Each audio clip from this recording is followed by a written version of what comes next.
We're in the Knightsville area looking down into Eureka. In 1910, Eureka's and Tintic district had a population of between 8 and 10,000. And right now there are 600 people living in this sleepy little community that's kind of kicking up its heels and coming to life finally, I think. A lot of interest in history. A lot of people are coming by a lot to look at our museums and try to understand what went on here in the late 1800s, early 1900s. This is a double loop. This was built by Rio Grande Railroad, which became Denver and Rio Grande Railroad in Pinon Canyon. This was to get the train up in elevation. The old steam trains were really heavy and hard to pull a very steep grade. So they had to come around, then they'd loop around, come back around this way, and come back up and around to finally get enough elevation to get where they could make it on up to Eureka. And then they could haul, they were only able to haul 4 ore cars at a time across this trestle. Then later on they built when the diesel ones came in, they were a little less weighty and they had a little more power, so they were able to bypass this and come straight on up through here. And they still had both there for quite a while. But this was their first entrance into the Tintic area, and it came in from the east. Okay, this is the Mammoth Mine over in the next canyon over.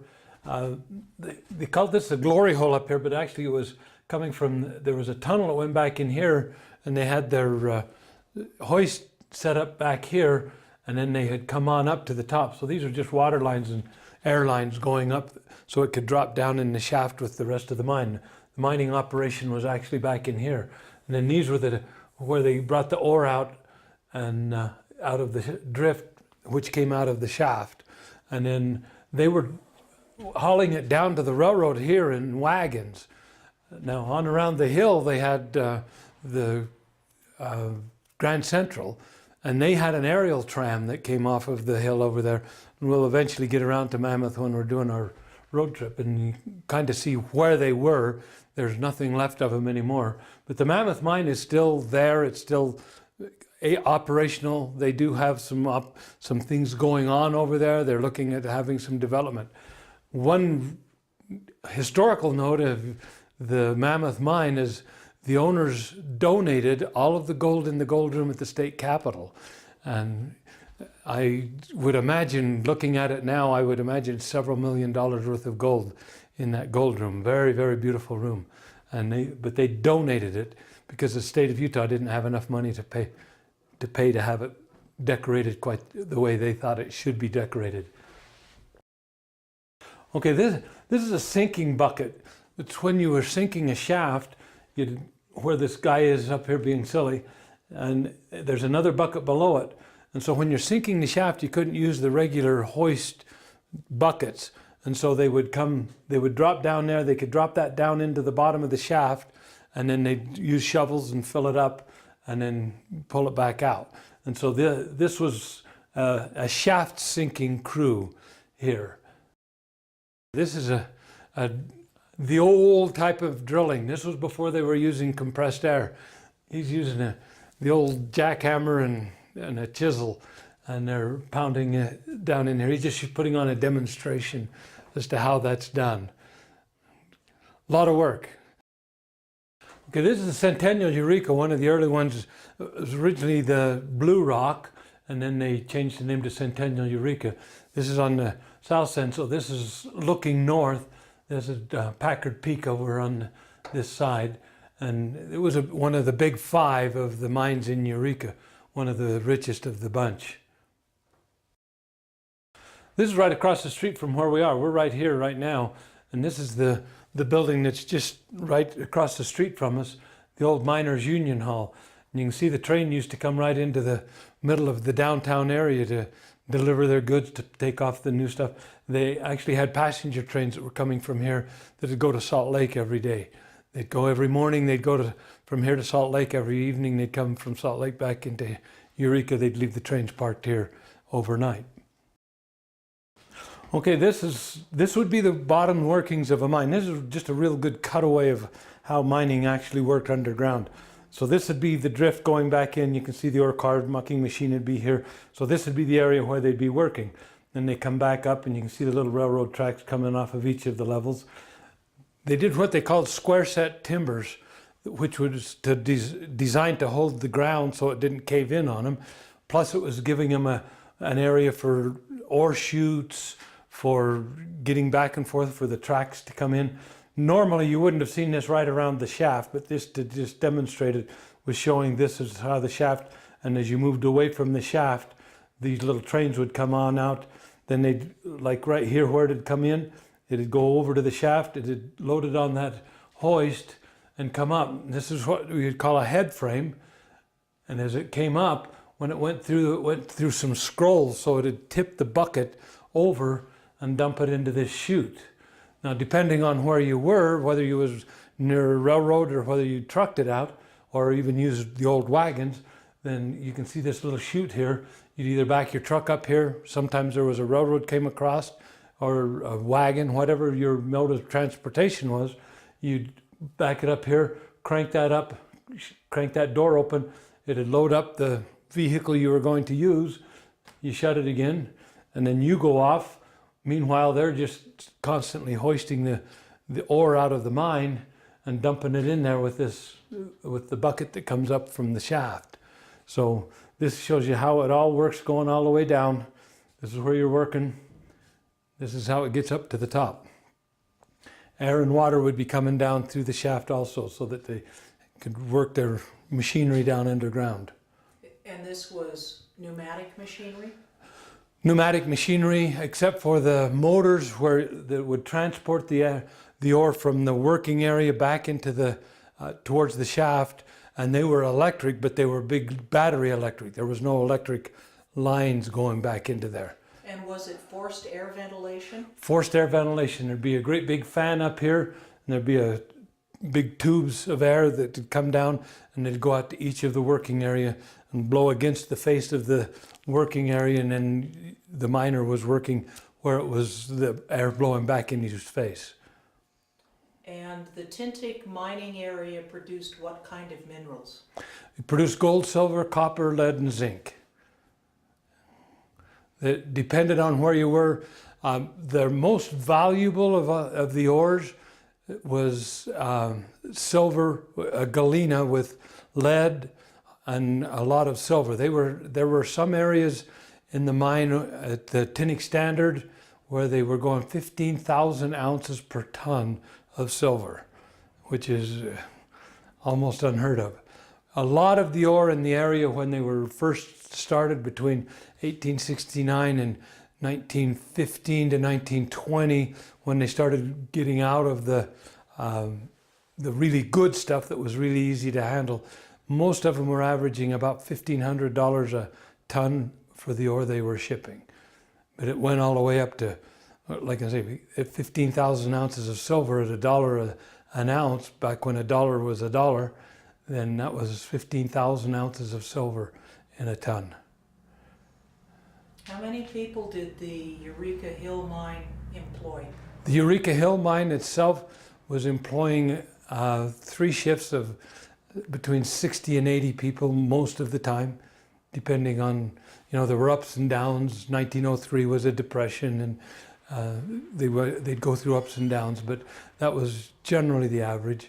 Most of the bigger mines, that was about what they had, was anywhere from 60 to 100 people per shift. And most of them were running 3 shifts a day, most of them running 7 days a week, 12 hours a day, except for Jesse Knight, and he wouldn't work Sundays.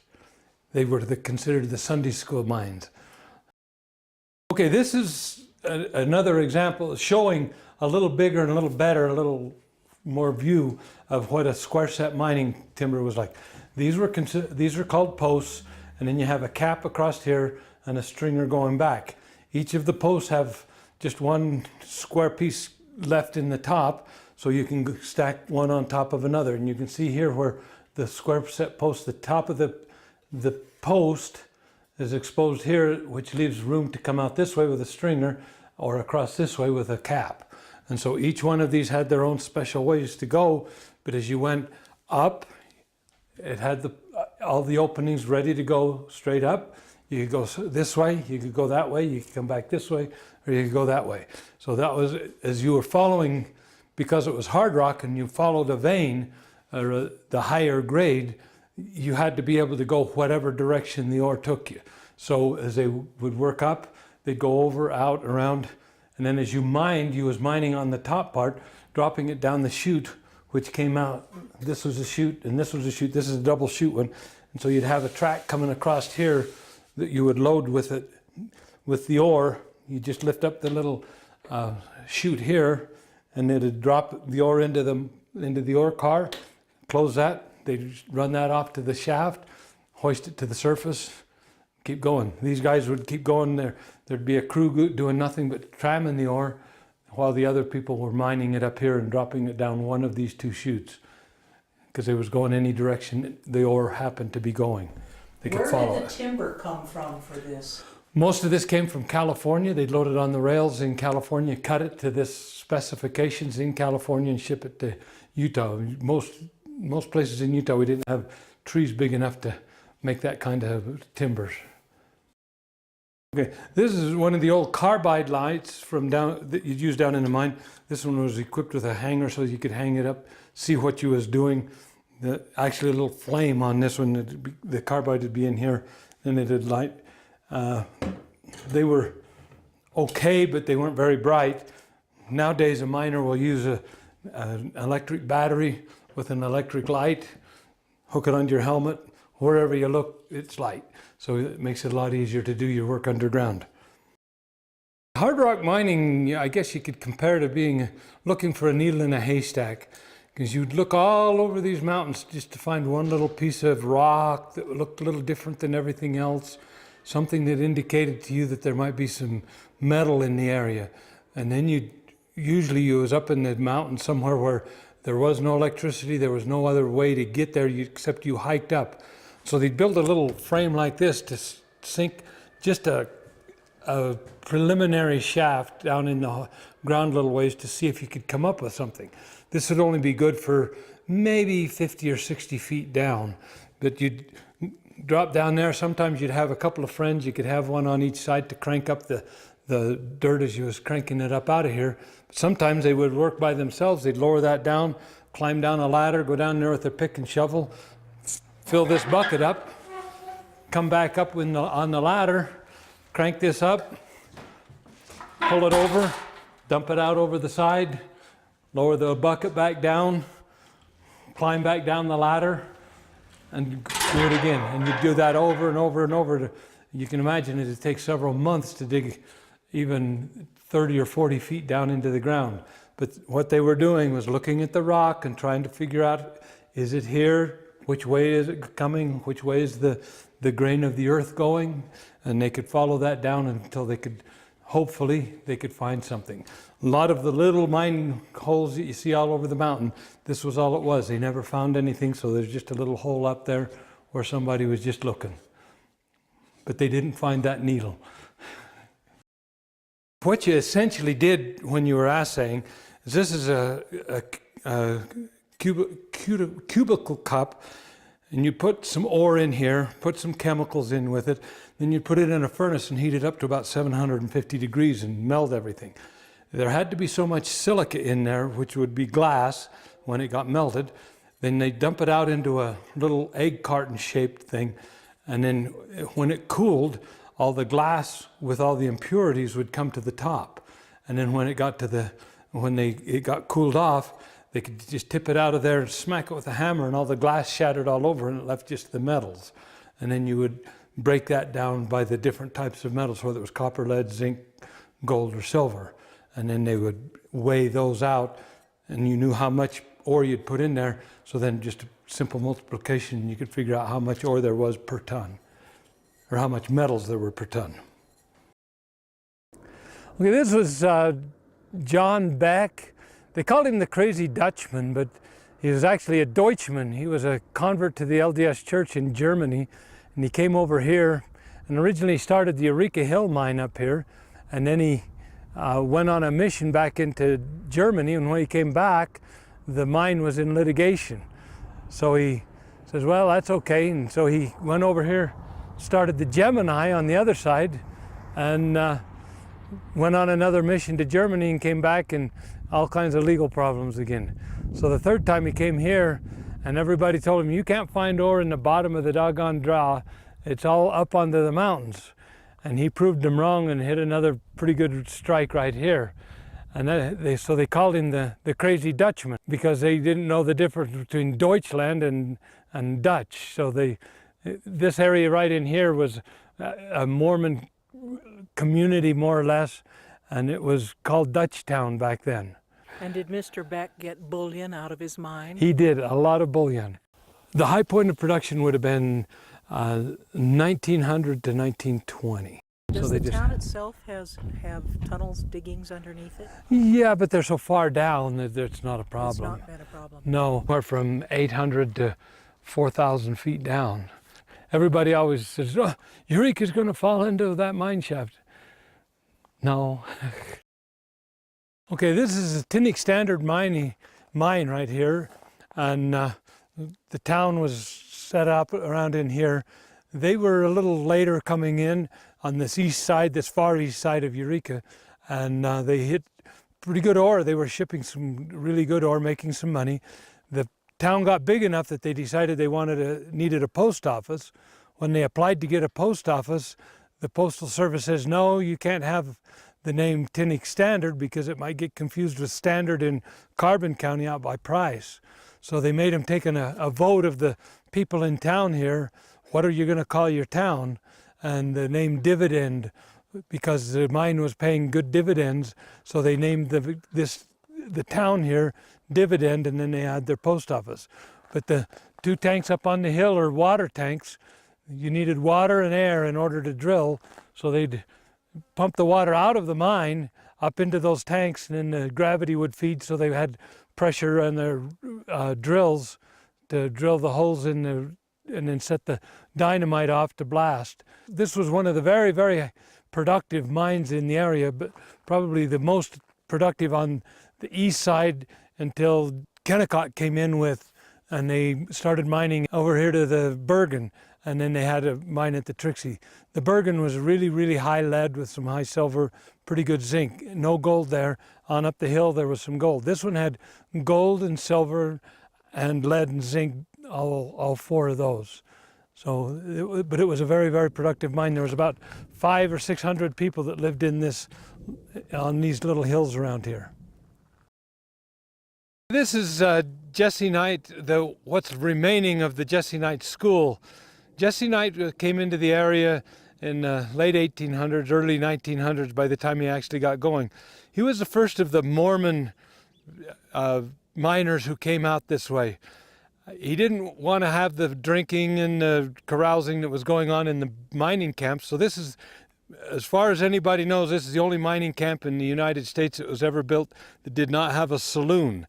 And the miners were told that they couldn't drink. If they came to work drunk, he'd fire them because he was tired of seeing the miners go to spend all their money down at the saloons in town in Eureka and neglecting their family. He said, your family comes first. Go take care of your family. Then if you want to go drink, fine. But if you come to work drunk, you're fired. And these were called the Sunday school mines because of his relationship with the Mormon church. So the other mines in the area didn't really like him very much. He wasn't letting his miners work on Sunday, and he was paying them more money than the others, so he was kind of stealing some of the best miners from the other mines. And so they kind of formed a union against him, and he couldn't get electricity, he couldn't get the railroad to come in, they weren't allowed to go to their school, so he built his own school up here. He ran his own railroad line coming across the top. He ran his own power and his own water system up here. When he ran the school, he hired the first schoolmaster. They went for 1 year, and at the second year he wanted to see if the county would hire the school teacher. And they took a survey and there weren't enough kids here. So he went over the hill to Dividend and hired the miner that had the most kids. He had 8 kids. Moved him up here, put him to work. The 8 kids put him over the limit. Now the county school decided they would hire the teacher. So from then on, they hired the teacher. This was a very modern school for as far as schools went at the time. Most schools were just a one-room clapboard room for the school teacher. This one was very modern, very up-to-date, had a steam heat with a coal furnace, very, very up-to-date. And they used it for a city meeting hall. They had dances here, they had church meetings and all that kind of stuff. If we look over on this side, this is called Godiva Mountain. And this is the mountain where Jesse Knight was sitting out here somewhere, and he claimed to have had a spiritual moment, and he was told that this area was to save the Mormon church. And so this is the Godiva drift, the Godiva shaft, and then the Uncle Sam is on the top. These were all mines owned by Jesse Knight. Jesse Knight became a millionaire many times over and was able to donate money back to the Mormon church because the Mormon church was in dire need of some money. The loans and the banks in Boston were being called in.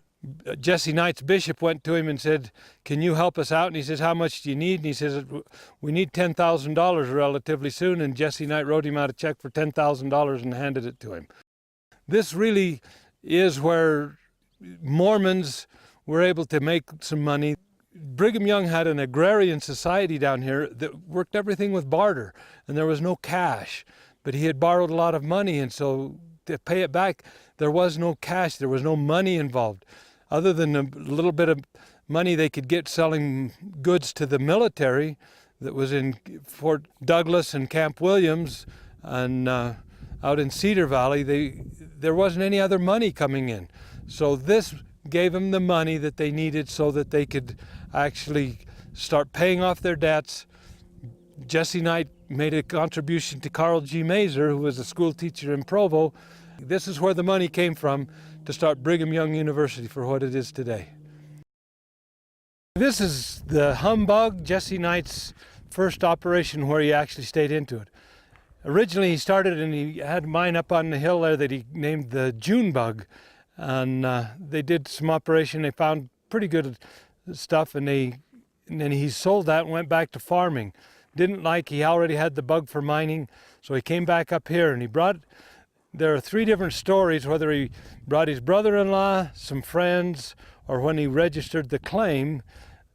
All of the stories say when they showed him where it was, everybody replied, "Humbug. There's nothing there. This is on the wrong side of the mountain." And so when he registered the claim, they said, "Well, what's the name of the mine?" He says, "Well, I guess we'll call it the Humbug."